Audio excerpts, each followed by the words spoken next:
ಕಾವೇರಿಗಾಗಿ ಕರ್ನಾಟಕ ಬಂದ್, ವಾಟಾಳ್ ಏಕಾಂಗಿ ಹೋರಾಟ. ಯಾವ ಸಂಘಟನೆಗಳ ಬೆಂಬಲ ಏನಿರುತ್ತೆ ಏನಿರಲ್ಲ? ಶಾಲಾ ಕಾಲೇಜುಗಳಿಗೆ ರಜೆನಾ? ಮಂಡ್ಯ ಮೈಸೂರಿನಲ್ಲಿ ಹೇಗಿದೆ ಕಿಚ್ಚು? ಇದು ಕರ್ನಾಟಕ ಬಂದ್.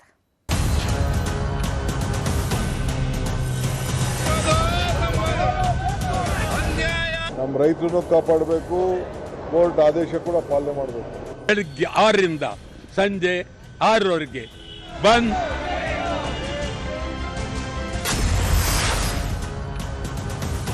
ಕಾವೇರಿ ನೀರಿಗಾಗಿ ಇವತ್ತು ಕರ್ನಾಟಕ ಬಂದ್ ಇರಲಿದೆ. ಬಂದ್ಗೆ ವಾಟಾಳ್ ನಾಗರಾಜ್ ಕರೆ ಕೊಟ್ಟಿದ್ದಾರೆ. ಕಾವೇರಿ ನೀರು ಹೋರಾಟ ತೀವ್ರ ಸ್ವರೂಪವನ್ನ ಪಡ್ಕೊಂಡಿದೆ. ಕರ್ನಾಟಕ ಬಂದ್ ಇರುತ್ತೆ. ವಾಟಾಳ್ ನಾಗರಾಜ್ ಅಖಂಡ ಕರ್ನಾಟಕ ಬಂದ್ಗೆ ನೇತೃತ್ವ ವಹಿಸಿಕೊಂಡಿದ್ದಾರೆ. ಬಹುತೇಕ ಸಂಘಟನೆಗಳಿಂದ ನೈತಿಕ ಬೆಂಬಲ ವ್ಯಕ್ತವಾಗಿದೆ ಬಂದ್ಗೆ. ಆದರೆ ಕರವೇ ಬಣಗಳಿಂದ ಯಾವುದೇ ಬೆಂಬಲ ಇಲ್ಲ.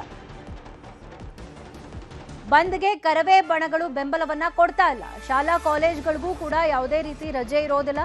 ಎಂದಿನಂತೆ ವಾಹನಗಳ ಸಂಚಾರ ಇರುತ್ತೆ. ಬಂದ್ಗೆ ಕರ್ನಾಟಕದಲ್ಲಿ ಮಿಶ್ರ ಪ್ರತಿಕ್ರಿಯೆ ವ್ಯಕ್ತವಾಗಿದೆ. ಸಾಕಷ್ಟು ಕಡೆ ವಾಟಾಳ್ ನಾಗರಾಜ್ ನೇತೃತ್ವದ ಬಂದ್ಗೆ ಬೆಂಬಲ ಸೂಚನೆ ಸಿಗ್ತಾ ಇಲ್ಲ. ಕೆಲವು ಸಂಘಟನೆಗಳು ಮಾತ್ರ ಅದು ನೈತಿಕ ಬೆಂಬಲವನ್ನ ಸೂಚಿಸಿವೆ. ಫಿಸಿಕಲಿ ಯಾರು ಪ್ರೆಸೆಂಟ್ ಇಲ್ಲ. ಟೌನ್ ಹಾಲ್ನಿಂದ ಫ್ರೀಡಂ ಪಾರ್ಕ್ ವರೆಗೆ ಮೆರವಣಿಗೆ ಆಗ್ತಾ ಇದೆ. ಕಾವೇರಿ ನೀರನ್ನ ಹರಿಸಬಾರದು ಅಂತ ವಾಟಾಳ್ ನಾಗರಾಜ್ ಏಕಾಂಗಿ ಹೋರಾಟ ಮಾಡ್ತಾ ಇದ್ದಾರೆ. ಮೆರವಣಿಗೆಗೆ ಕೆಲವು ಕನ್ನಡ ಪರ ಸಂಘಟನೆಗಳು ಸಾಥ್ ಕೊಟ್ಟಿವೆ.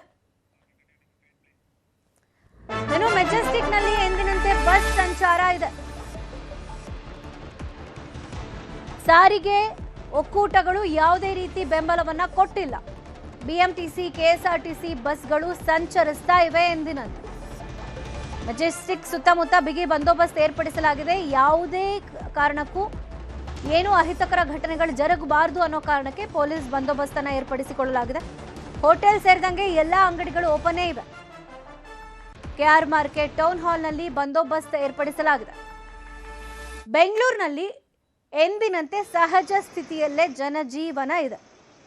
ಜನರು ಕೂಡ ನಾರ್ಮಲ್ ಆಗೇ ಇದ್ದಾರೆ. ಬಿಎಂಟಿಸಿ ಮತ್ತು ಕೆಎಸ್ಆರ್ಟಿಸಿ ಬಸ್ಗಳು ಎಂದಿನಂತೆ ಸಂಚರಿಸ್ತಾ ಇವೆ. ಆಟೋಗಳು ಕೂಡ ಇವೆ. ಸಾರಿಗೆ ಒಕ್ಕೂಟಗಳು ಯಾವುದೇ ರೀತಿ ಬಂದ್ಗೆ ಬೆಂಬಲವನ್ನ ಸೂಚಿಸಿಲ್ಲ.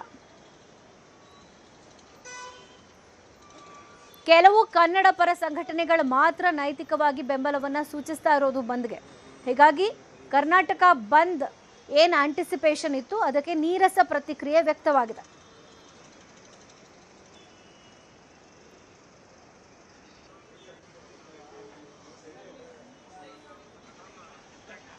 ಆಗಸ್ಟ್ 13ಕ್ಕೆ ಅಖಂಡ ಕರ್ನಾಟಕ ಬಂದ್ ಇರುತ್ತೆ ಅಂತ ಸುಮಾರು ದಿನಗಳಿಂದನೇ ಎಕ್ಸ್ಪೆಕ್ಟ್ ಮಾಡಲಾಗಿತ್ತು. ವಾಟಾಳ್ ನಾಗರಾಜ್ ನೇತೃತ್ವದಲ್ಲಿ ಇಡೀ ಕರ್ನಾಟಕವನ್ನ ಬಂದ್ ಮಾಡಲಾಗುತ್ತೆ. ಹಲವಾರು ಸಂಘಟನೆಗಳು, ಹಲವಾರು ಕನ್ನಡ ಪರ ಸಂಘಟನೆಗಳು ನೈತಿಕವಾಗಿ ಬೆಂಬಲವನ್ನ ಕೊಡ್ತಾ ಇವೆ. ಆದರೆ ಕರವೇ ಬಣ ಬೆಂಬಲವನ್ನ ಕೊಟ್ಟಿಲ್ಲ. ಸಾರಿಗೆ ಒಕ್ಕೂಟ ಬೆಂಬಲವನ್ನ ಕೊಟ್ಟಿಲ್ಲ. ಶಾಲಾ ಕಾಲೇಜುಗಳಿಗೂ ಕೂಡ ರಜೆಯನ್ನ ಕೊಟ್ಟಿಲ್ಲ. ಎಂದಿನಂತೆ ಎಲ್ಲರ ಜನಜೀವನ ನಾರ್ಮಲ್ ಆಗೇ ಇದೆ. ಬಸ್ಗಳು ಕೂಡ ಸಂಚರಿಸ್ತಾ ಇವೆ.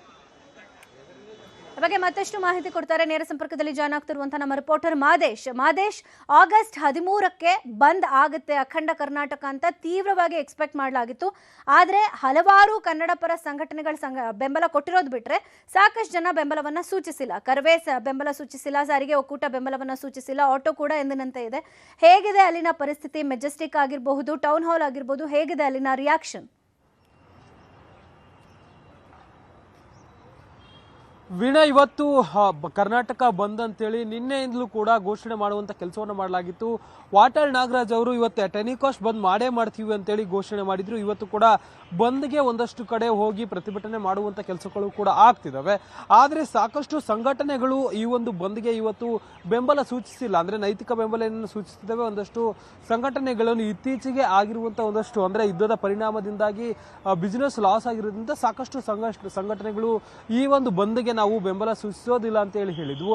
ಒಂದಷ್ಟು ಸಂಘಟನೆಗಳು ನೈತಿಕ ಬೆಂಬಲವನ್ನು ಸೂಚಿಸಿದವು, ಅಂದ್ರೆ ಪರಿಪೂರ್ಣವಾಗಿ ನಾವು ಬೆಂಬಲ ಕೊಡ್ತೇವೆ ಅಂತೇಳಿ ಹೇಳಿಲ್ಲ. ಸೊ ಹೀಗಾಗಿ ಇವತ್ತು ಎಂದಿನಂತೆ ಇದೆ, ಬಂದ್ ರೀತಿಯ ಲಕ್ಷಣಗಳೆಲ್ಲೂ ಕೂಡ ಕಾಣಿಸ್ತಿಲ್ಲ. ಪ್ರಮುಖವಾಗಿ ಸ್ಯಾಟಲೈಟ್ ಬಸ್ ನಿಲ್ದಾಣದಲ್ಲಿ ತಮಿಳುನಾಡು ಬಸ್ಗಳು ಕೂಡ ಎಂದಿನಂತೆ ಓಡಾಡ್ತಿದ್ದಾವೆ. ಬೆಳಗ್ಗೆ ಒಂದು ಅರ್ಧ ಗಂಟೆ ಬೆಳಗ್ಗೆ ಏನಾದರೂ ಸಮಸ್ಯೆ ಆಗ್ಬೋದು ಅನ್ನುವಂಥ ನಿಟ್ಟಿನಲ್ಲಿ ಪೊಲೀಸರು ಒಂದಷ್ಟು ಹೊತ್ತು ಬಸ್ಗಳನ್ನು ಮೂವ್ಮೆಂಟ್ ಮಾಡೋದಕ್ಕೆ ಸೂಚನೆ ನೀಡಿರಲಿಲ್ಲ. ಯಾಕಂದ್ರೆ ಯಾರಾದರೂ ಪ್ರತಿಭಟನೆಗೆ ಅಂತ ಹೇಳಿ ಬಂದು ಕಲ್ಲು ಹೊಡೆಯುವಂಥ ಸಾಧ್ಯತೆ ಇದೆ ಅಂತೇಳಿ ಬೆಳಗ್ಗೆಯ ಸಂದರ್ಭದಲ್ಲಿ 6 ಗಂಟೆ ಸಂದರ್ಭದಲ್ಲಿ ಬಸ್ಗಳನ್ನು ಹೋಗೋದಕ್ಕೆ ಸ್ವಲ್ಪ ತಡ ಮಾಡುವಂತೆ ಹೇಳಿದ್ರು. ಹೀಗಾಗಿ ಪರಿಸ್ಥಿತಿಯನ್ನು ನೋಡಿಕೊಂಡು ಬಸ್ಸನ್ನು ಈಗಾಗಲೇ ಬಿಡುವಂಥ ಕೆಲಸವನ್ನು ಮಾಡಲಾಗಿದೆ. ಯಾವುದೇ ರೀತಿಯಾದಂಥ ಬಂದ್ ರೀತಿಯಾದಂಥ ವ್ಯವಸ್ಥೆ ಇಲ್ಲಿ ಕೂಡ ಇಲ್ಲ. ಯಾಕಂದ್ರೆ ಈಗಾಗಲೇ ಪೊಲೀಸರು ಎಲ್ಲೆಲ್ಲಿ ಪ್ರತಿಭಟನೆ ಮಾಡುವಂಥ ಸ್ಥಳಗಳಿದಾವೆ, ಪ್ರಮುಖವಾಗಿ ಟೌನ್ ಅಲ್ಲಿ ಆಗಿರ್ಬೋದು, ಮತ್ತೆ ಮೈಸೂರು ಬ್ಯಾಂಕ್ ಆಗಿರ್ಬೋದು, ಮೆಜೆಸ್ಟಿಕ್ ಆಗಿರ್ಬೋದು, ಅಲ್ಲಲ್ಲಿ ಈಗಾಗಲೇ ಪೊಲೀಸರು ಸ್ಥಳಗಳಲ್ಲಿ ನಿಂತಿದ್ದಾರೆ. ಎಲ್ಲೂ ಕೂಡ ಪ್ರತಿಭಟನೆಗಳಾಗಬಾರ್ದು, ಬಂದ್ ರೀತಿಯಾದಂತಹ ಒಂದು ಪರಿಸ್ಥಿತಿ ಕಾಣಬಾರ್ದು ಅನ್ನುವಂಥ ನಿಟ್ಟಿನಲ್ಲಿ ಈಗಾಗಲೇ ಪೊಲೀಸರು ಕೂಡ ಅಲರ್ಟ್ ಆಗಿದ್ದಾರೆ. ಮತ್ತೊಂದು ಕಡೆ ಎಲ್ಲಾ ಬಸ್ ನಿಲ್ದಾಣಗಳಲ್ಲೂ ಕೂಡ ಸ್ಯಾಟಲೈಟ್, ಮೆಜೆಸ್ಟಿಕ್, ಯಶವಂತಪುರ ಎಲ್ಲಾ ಬಸ್ ನಿಲ್ದಾಣದಲ್ಲೂ ಕೂಡ ಸಾಮಾನ್ಯವಾಗಿ ಜನರಿಗೆ ಯಾವುದೇ ರೀತಿಯಾದಂಥ ತೊಂದರೆ ಆಗದಂತೆ ಓಡಾಡ್ತಿದ್ದಾವೆ.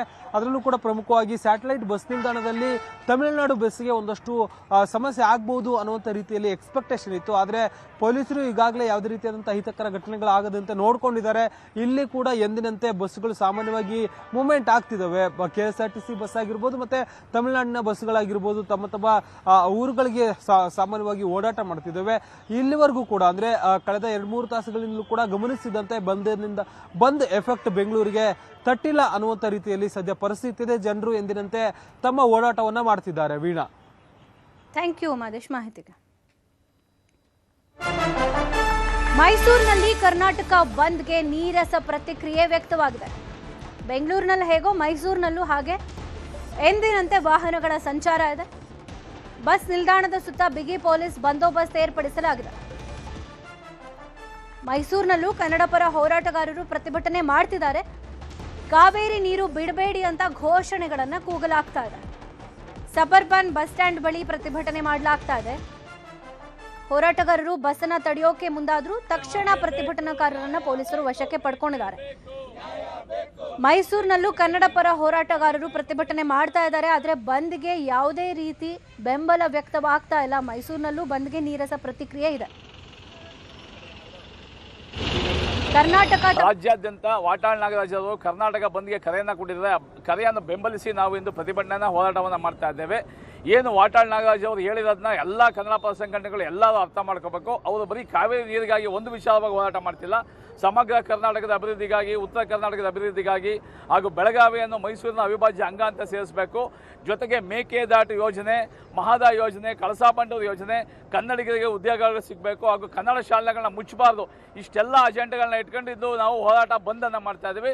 ಇದಕ್ಕೆಲ್ಲ ರಾಜ್ಯದ ಜನತೆ, ಮೈಸೂರಿನ ಜನತೆ ಎಲ್ಲ ಸಹಕಾರ ಮಾಡಬೇಕು ಅಂತ ಕೇಳ್ತಾ ಇದ್ದೀವಿ. ಯಾವುದೋ 100 ವರ್ಷ ಹಿಂದೆ ಆದಂಥ ಒಂದು ಒಪ್ಪಂದವನ್ನು ಇಟ್ಕೊಂಡು ತಮಿಳುನಾಡು ನಮ್ಮ ಮೇಲೆ ದಬ್ಬಾಳಿಕೆ ಮಾಡ್ತಾ ಇದೆ, ಗದಪ್ರಹಾರ ಮಾಡ್ತಾ ಇದೆ.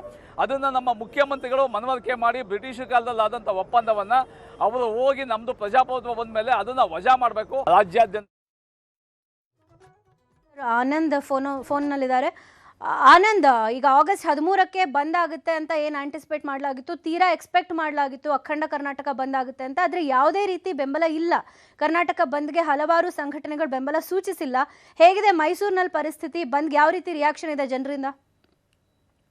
ವೀಣಾ, ಕಾವೇರಿ ನೀರನ್ನ ತಮಿಳುನಾಡಿಗೆ ಬಿಡಬಾರ್ದು ಅಂತ ಹೇಳಿ ಕರ್ನಾಟಕ ಬಂದ್ಗೆ ವಾಟಾಳ್ ನಾಗರಾಜ್ ಅವರು ಯಾವುದೇ ರೀತಿಯಲ್ಲೂ ಕೂಡ ನಿರೀಕ್ಷೆಗೆ ತಕ್ಕಂತೆ ಪ್ರತಿಭಟನೆಗಳಾಗ್ಲಿ ಬಂದಾಗ್ಲಿ ಆಗಿಲ್ಲ. ಬೆಳಿಗ್ಗೆಯಿಂದಲೂ ಕೂಡ ಎಂದಿನ ಸಬರ್ಬನ್ ಬಸ್ ನಿಲ್ದಾಣದಿಂದ ಬಸ್ಗಳು ರಾಜ್ಯದ ನಾನಾ ಮೂಲೆಗೆ ಹೋಗ್ತಾ ಇದೆ. ನಗರ ಬಸ್ ನಿಲ್ದಾಣದಿಂದಲೂ ಕೂಡ ಬಸ್ಗಳು ಹೋಗ್ತಾ ಇರುವಂತದ್ದು. ಇನ್ನು ಪ್ರತಿಭಟನೆಗೆ ಮುಂದಾದಂತಹ ಕನ್ನಡ ಪರ ಹೋರಾಟಗಾರರು ಕೂಡ ಬೆರಳೆಣಿಕೆ ಅಷ್ಟೇ ಇದ್ದಿದ್ದಂಥದ್ದು. ಕೇವಲ 12 ಜನರು ಬೆಳಗ್ಗೆ 6:30 ಗಂಟೆಯಿಂದ 7 ಗಂಟೆವರೆಗೆ ಮೈಸೂರಿನ ಸಬರ್ಬನ್ ಬಸ್ ನಿಲ್ದಾಣದಲ್ಲಿ ಪ್ರತಿಭಟನೆಯನ್ನ ಮಾಡಿದ್ರು. ತಮಿಳುನಾಡು ಸರ್ಕಾರ ಕರ್ನಾಟಕ ಸರ್ಕಾರದ ವಿರುದ್ಧ ಘೋಷಣೆಗಳನ್ನ ಕೂಗಿದ್ದನ್ನ ಹೊರತುಪಡಿಸಿದ್ರೆ ಯಾವ ರೀತಿಯಲ್ಲೂ ಕೂಡ ಬಂದ್ಗೆ ಜನರಿಂದಲೂ ಕೂಡ ವರ್ತಕರಿರ್ಬೋದು, ಹೋಟೆಲ್ ಮಾಲೀಕರ ಸಂಘ ಇರ್ಬೋದು, ಆಟೋಗಳ ಮಾಲೀಕರ ಸಂಘ ಇರ್ಬೋದು, ಟ್ಯಾಕ್ಸಿ ಮಾಲೀಕರ ಸಂಘ ಇರ್ಬೋದು, ಯಾರು ಕೂಡ ಬೆಂಬಲವನ್ನು ಕೊಟ್ಟಿಲ್ಲ. ಈ ನೀರಸ ಪ್ರತಿಕ್ರಿಯೆ ವ್ಯಕ್ತವಾಗಿದೆ.